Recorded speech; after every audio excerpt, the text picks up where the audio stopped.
அனைவருக்கும் வணக்கம். இந்த வீடியோ பகுதியில் நம்ம பார்க்கக்கூடிய விஷயம் என்ன அப்படின்னா, மன அமைதி, மன தூய்மை அப்படின்ற இந்த இரண்டு விஷயங்களுக்கும் நாம் ஒரு அண்டர்ஸ்டாண்டிங் வச்சுருப்போம். பட் அந்த அண்டர்ஸ்டாண்டிங்கில் எவ்வளவு விஷயங்கள் இன்னும் ஆழமாக புரிஞ்சுக்கணும் அப்படின்றத பற்றி டீட்டெயிலாக எக்ஸ்பிளைன் பண்ணியிருப்பேன். இது நம்மளுடைய வீக்லி செஷனில் நடந்த அந்த செஷனோட ஒரு பகுதியை நான் ஷேர் பண்ணியிருக்கேன். மன தூய்மைக்கான விஷயம் மட்டும் இதில் ஷேர் பண்ணியிருக்கேன். இதை புரிஞ்சுட்டு உங்களால் உங்களுடைய மனம் தூய்மை அடையுதா இல்லை மன அமைதியை பெறுறீங்களா அப்படின்றத சென்ஸ் பண்ணிக்க முடியுதா அப்படின்றத செக் பண்ணி பாருங்கள். தொடர்ந்து நமக்கு கிளாஸஸ் மெடிடேஷன் போயிட்டுருக்கிறதுனால யூடியூப் வீடியோஸ் போட முடியல. ஹோப்ஃபுல்லி இனிமேல் வீடியோஸ் ரெகுலராக வரும்னு நினைக்கிறேன். நம்மளுடைய கான்ஷியஸ்னஸ் இன்க்ரீஸ் பண்ணுறதுக்காக 12 விதமான ஸ்பிரிச்சுவல் கோர்சஸை நாம் கண்டக்ட் பண்ணுறோம். அந்த கோர்சஸோட டீட்டெயில் நீங்கள் இங்கே பார்க்குறீங்க. இந்த கோர்ஸில் ஜாயின் பண்ணவங்களுக்கு இந்த கோர்ஸ் அட்டன் பண்ணுறது மட்டும் இல்லாமல் 2028 பிப்ரவரி வரைக்கும் வாரம் நம்ம கண்டக்ட் பண்ணக்கூடிய அந்த ஜூம் செஷன்லேயும் பார்ட்டிசிபேட் பண்ணுறதுக்கான ஆப்பர்ச்சுனிட்டி கிடைக்கும். உங்களுக்கு இதில் விருப்பமாக இருந்தது அப்படின்னா நீங்கள் கீழே இருக்கக்கூடிய வாட்ஸ்அப் நம்பரை பிங்க் பண்ணிக்கலாம். இது பே அண்ட் அட்டன் செஷன் தான். தேங்க்யூ. அதுக்கப்புறம் ஓகே அப்படின்னு உங்களால் கனெக்ட் பண்ண முடிஞ்சது அப்படின்னா அடுத்தடுத்த ப்ராக்டிசஸில் இன்னும் அதை அதிகப்படுத்துங்க. மன அமைதி, ரெண்டாவது மன தூய்மை.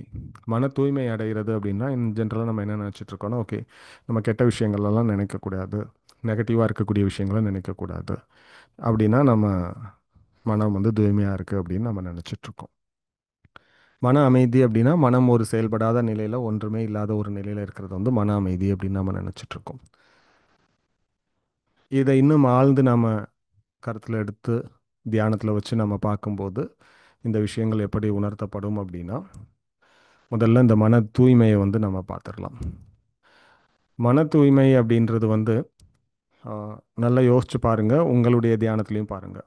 இந்த மன தூய்மை நிகழ்கிறதுக்கு முன்னாடி நமக்கு மன அமைதி அப்படின்றது கிடைக்கும். அப்போ நிறைய பேர் கண்களை மூடி நான் அமர்ந்திருக்கேன், ஒரு அமைதியான ஒரு நிலைக்குள்ளே இருக்கிறேன், இன்னர் ஸ்டில்னஸ்க்குள்ளே வந்துட்டேன். ஓகே, க்ளீனிங் நடக்கிறதுன்றது ஃபஸ்ட் ஸ்டேஜ். ஸோ உள்ளுக்குள்ளே இருக்கக்கூடிய விஷயங்கள்லாம் வெளியேறி ஒரு மாதிரி அமைதியாக காமாக ஃபோக்கஸ்டாக ப்ரீத்திங்லாம் ஒரு மாதிரி நார்மலாக கண்ட்ரோலாக வந்திருக்கும்.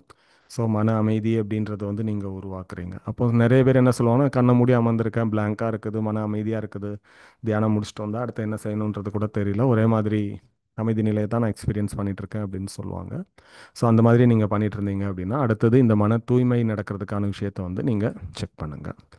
மற்றவங்களுமே கூட இதை நீங்கள் ட்ரை பண்ணி பார்க்கலாம் உங்களுடைய தியானத்தில். குறிப்பாக நான் கனெக்ட் பண்ணக்கூடிய அந்த குரூப் மெடிடேஷனில் அந்த டைமில் நீங்கள் தியானத்தில் ட்ரை பண்ணுங்கள். இந்த மன தூய்மையில் என்ன நடக்கும் அப்படின்னா, இப்போ உதாரணத்துக்கு நீங்கள் அமைதியில் இருக்கிறீங்க, அந்த அமைதிக்கு அப்புறம் ஏதாவது ஒரு தாட் வரும், ஏதாவது ஒரு விஷயம் உள்ளேருந்து கிளம்பி வெளியில் வரும். ஸோ அமைதியில் இருக்கிறோன்னா 101% நம்ம அமைதியிலே இருக்கிறது இல்லை, ஒரு மாதிரி அந்த அமைதிக்கு நெருக்கமான ஒரு நிலைக்கு தான் நம்ம போகிறோம். அப்போ ஒரு 80% 90% அமைதியாக இருப்போம். கொஞ்சம் நேரம் அமைதியாக இருந்ததுக்கப்புறம் திடீர்னு ஏதாவது ஒரு விஷயம் நம்ம மைண்டில் வந்துட்டு போகும். அந்த மாதிரி வரக்கூடிய விஷயத்த பிடிச்சிக்கோங்க. ஏன் அந்த விஷயம் வந்தது அப்படின்றத நீங்கள் உள்ளுக்குள்ளேயே அப்படியே அப்சர்வ் பண்ணிகிட்டே இருங்க. அப்சர்வ் பண்ணிகிட்டே இருந்தீங்கன்னா, உதாரணத்துக்கு ஒரு தாட் இருக்கலாம் இந்த மாதிரி. ஓகே, இப்போது இந்த செஷன் அட்டன் பண்ணணும் அப்படின்ற ஒரு தாட். இந்த தாட் தொடர்பான பல பதிவுகள் இருக்கும். இப்போ உதாரணத்துக்கு இந்த செஷன் அட்டன் பண்ணணும் அப்படின்னா, ஓகே உதாரணத்துக்கு 7:15 நான் என்னை ஃப்ரீ பண்ணிக்கணும் அப்படின்ற ஒரு தாட் அதோட அசோசியேட் ஆன மாதிரி இருக்கும். 7:15 நம்ம வீட்டில் ஒரு ஒர்க் சொல்லியிருந்தாங்க, அதை நம்ம பண்ணாமல் இங்கே உட்காந்துட்ருக்கோன்ற ஒரு தாட் இருக்கும். அப்போ 7:15 அந்த ஒர்க் சொன்ன பர்சன்ஸ் தொடர்பான இன்னொரு தாட் அதோட அசோசியேட் ஆகிருக்கும். இந்த மாதிரி ஒரு எண்ணத்துக்கு அல்லது ஒரு பதிவோட தொடர்பில் இருக்கக்கூடிய பல பதிவுகள் இப்படி லேயராக ஃபார்ம் ஆகி இருக்கிறத தான் நாம் ஓகே சிக்கல் அப்படின்னு சொல்கிறோம், இல்லை முடிச்சு அப்படின்ற வேர்டை வச்சு நாம் புரிஞ்சுக்கிறோம். கிட்டத்தட்ட உங்களுடைய அண்டர்ஸ்டாண்டிங்காக நான் ஒரு கயிறோட ஃபோட்டோ போட்டு வச்சுருக்கிறேன். ஸோ இந்த கயிறில் சணல்னு ஒரு வெரைட்டி கயிறு இருக்குது. அதை நீங்கள் பிரித்தீங்க அப்படின்னா, பிரித்து எடுக்கும்போது ஒரு ஒரு நூல் மாதிரி வரும். ஸோ அதே மாதிரி தான் பல பதிவுகள் ஒன்றா சேர்ந்து இந்த முடிச்சு அல்லது சிக்கல் அப்படின்ற ஒரு விஷயத்தை உருவாக்கி வச்சுருக்கோம். இப்படிப்பட்ட முடிச்சுக்கள் அல்லது சிக்கல்கள்ன்றது நமக்கு நிறைய இருக்கும் மைண்ட். இந்த முடிச்சுக்களை அல்லது சிக்கலை ஒன்று ஒன்றா பிரித்து இருக்கக்கூடிய தன்மை முற்றிலும் நிகழ்ந்தது அப்படின்னா மன தூய்மை அப்படின்றது வந்து நடக்கும். இது வந்து நமக்கு க்ளீனிங்கில் ஆட்டோமேட்டிக்காக நடக்கும். ஸோ அதனால தான் அந்த வேர்டே வந்து யூஸ் பண்ணுவாங்க, என் மைண்டில் இருக்கக்கூடிய சிக்கல்களையும் நீக்குங்க அப்படின்ற மாதிரி அந்த வேர்டு வந்து யூஸ் பண்ணுவாங்க. ஸோ அந்த சிக்கல் அப்படின்றது என்னென்னா, இந்த மாதிரி நம்ம ஒரு பதிவு தொடர்பாக நம்ம பல விஷயங்களை சேர்த்து வச்சுருக்கக்கூடிய நிகழ்வுகளை வந்து சரி செய்கிறதுக்காக தான் நம்ம அந்த க்ளீனிங்கில் அந்த சிக்கல்ன்ற வேர்டு வந்து யூஸ் பண்ணுறோம். இதை நாமளாக எப்படி சரி செய்கிறது அப்படின்னா, அந்த அமைதிக்குள்ளே அப்சர்வ் பண்ணிகிட்டு இருக்கும்போது எந்த தாட் வருதோ அந்த தாட்டில் வரக்கூடிய விஷயங்களை ஒரு கயிறை அவிழ்க்கிற பாவனையில் ஒன்று ஒன்றா அப்படியே அந்த விஷயத்தை வந்து நீங்கள் உங்களுடைய நினைவுக்கு கொண்டு வந்து கயிறு அவுக்கிற மாதிரியான ஒரு நிலையில் இருங்க. ஓகே, உதாரணத்துக்கு இந்த செஷன் அட்டன் பண்ணணும். ஓகே, 7:15க்கு வீட்டில் ஒருத்தங்க ஒரு ஒர்க் சொல்லியிருக்காங்க. செஷன் அட்டன் பண்ணணுன்றது தான் இங்கே சோர்ஸ். அப்போ 7:15க்கு ஒரு ஒர்க் சொல்லியிருக்காங்க அப்படின்னா அந்த தாட்டை நீங்கள் ஒரு கயிறை பிரிக்கிற மாதிரி இல்லை அவுக்கிற மாதிரி அப்படியே மெதுவாக அந்த தாட்டை நினச்சிட்டு அந்த கயிறு அவுகிற மாதிரியான ஒரு ஃபீலில் இருந்தீங்க அப்படின்னா ஆட்டோமேட்டிக்காக அந்த தாட் இந்த சோர்ஸான பதிவு இருக்குல்லையா, 7:15க்கு செஷன் அட்டன் பண்ணணுன்ற பதிவு, அந்த பதிவுலேருந்து அப்படியே விலக ஆரம்பிக்கும். ஸோ விலக ஆரம்பிக்கும் போது இங்கே முடிச்ச மாதிரி இருக்கக்கூடிய விஷயம் ரிலீஸ் ஆன மாதிரி ஒரு ஃபீல் வந்து கிடைக்கும். அப்போ உள்ளுக்குள்ளே நமக்கு ஹார்டாக இருந்த ஒரு விஷயம் இப்போ லேஸாக மாறி இருக்கு. ஓகே, ஸோ இந்த மாதிரி நீங்கள் ரெகுலராக உங்களுடைய மெடிடேஷனில் இல்லை நீங்கள் ஓய்வாக இருக்கும்போது பண்ணிகிட்டு இருந்தீங்க அப்படின்னா மன தூய்மை அப்படின்றது வந்து கிடைக்கும். ஸோ இந்த மன தூய்மை அப்படின்றது எப்போ கிடைக்கும்னா மன அமைதி கிடைச்சதுக்கப்புறம். அப்போ மன அமைதிக்கும் மன தூய்மைக்கும் என்ன வித்தியாசம் அப்படின்னா, மன அமைதின்றதில் வந்து இந்த தாட் தொடர்பான விஷயங்கள் உங்களுடைய எமோஷன்ஸை ட்ரிகர் பண்ணாமல் செட்டிலாக இருக்கும்.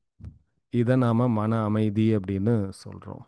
மன தூய்மை அப்படின்றது வந்து இந்த தாட் அல்லது இந்த பதிவை அப்படியே ஓப்பன் பண்ணி ரிலீஸ் பண்ணுற மாதிரியான ஒரு நிலை.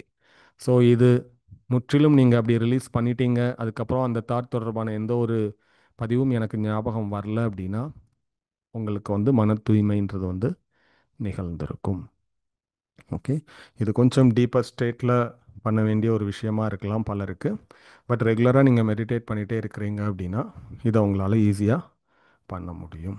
ஸோ இதுதான் மன அமைதிக்கும் மனம் தூய்மை அப்படின்ற வேர்டை யூஸ் பண்ணாங்க அப்படின்னா அதுக்கும் உள்ள விஷயம். அதே மாதிரி இனி ஃப்யூச்சரில் முடிச்சு அல்லது சிக்கல் அப்படின்ற வேர்டு வந்து நம்ம யூஸ் பண்ணுவோம். அதுக்கு என்ன அர்த்தம் அப்படின்னா, ஒரு பதிவோடு தொடர்பில் இருக்கக்கூடிய பல பதிவுகள் சேர்ந்து ஒரு கடினத்தன்மையை வந்து ஒரு ஹார்டான ஒரு விஷயத்தை வந்து உருவாக்கி வச்சுருக்கும். அதை நாம் அப்படியே கயிறு மாதிரி ஓப்பன் பண்ணி அதை ரிலீஸ் பண்ணுறது தான் இந்த முடிச்சு அவுக்கிறது இல்லை சிக்கலை வந்து விடுவிக்கிறது அப்படின்றத புரிஞ்சுக்கோங்க. ஸோ எனக்கு இப்போ நான் க்ளீனிங் பண்ணும்போது கூட உங்களுக்கு இந்த மன தூய்மை அடையலாம், மெடிடேட் பண்ணும்போதும் கூட நடக்கலாம். எனக்கு மன அமைதி கிடைக்குதா இல்லை மன தூய்மை கிடைக்குதா அப்படின்றத நான் எப்படி கன்ஃபார்ம் பண்ணிக்கிறது? ஓகே, 2-3 விஷயங்கள். மன அமைதி எனக்கு கிடைக்குது அப்படின்னா நீங்கள் தியானம் முடித்ததுக்கப்புறம் அல்லது க்ளீனிங் முடித்ததுக்கப்புறம் ஒரு மாதிரி ரெஃப்ரெஷ்மெண்ட்டாக ஒரு மாதிரி ஃபீல் பண்ணுவீங்க. மைண்ட் ஒரு மாதிரி கிளாரிட்டியான மாதிரி இருக்கும். இருக்கக்கூடிய விஷயங்கள் எல்லாமே ஒரு மாதிரி லேசான மாதிரி, ஒரு மாதிரி அடுத்தது வேலை செய்கிறதுக்கு வந்து நீங்கள் தயாராக இருக்கிறீங்க. ஒரு மாதிரி தூங்கி எந்திரிச்சிட்டு வந்ததுக்கப்புறம் நமக்கு ஒரு எனர்ஜெட்டிக்கான ஒரு ஃபீல் இருக்கும் இல்லையா? ஸோ அந்த மாதிரியான ஒரு விஷயத்தை வந்து நம்ம ஃபீல் பண்ணுவோம். இது வந்து மன அமைதி நாம் எக்ஸ்பீரியன்ஸ் பண்ணும்போது. மன தூய்மை நாம் எக்ஸ்பீரியன்ஸ் பண்ணும்போது உள்ளுக்குள்ளே எப்படி ஃபீல் ஆகும்னா, உள்ளே ரொம்ப சிம்பிளான மாதிரி ஃபீல் ஆகும்.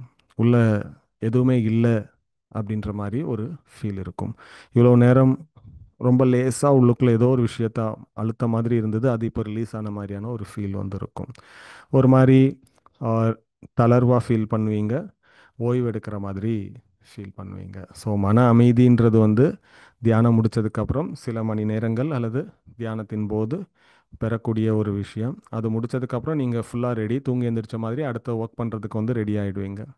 மன தூய்மை அடைகிறது அப்படின்றது வந்து அங்கே இருக்கக்கூடிய ஒரு விஷயம் பெர்மனண்ட்டாக கிளியரான மாதிரியான ஒரு ஃபீல் வந்திருக்கும். ஸோ ஒரு லேசாக ஆயிருப்பீங்க. அப்படி லேசாக இருக்கிறதுன்றது வந்து இப்போ நீங்கள் எந்த நிலையில் இருக்கிறீங்களோ அதிலிருந்து ஆழ்ந்து உள்நோக்கிய நிலையை நோக்கி போன மாதிரி ஒரு ஃபீல் இருக்கும்.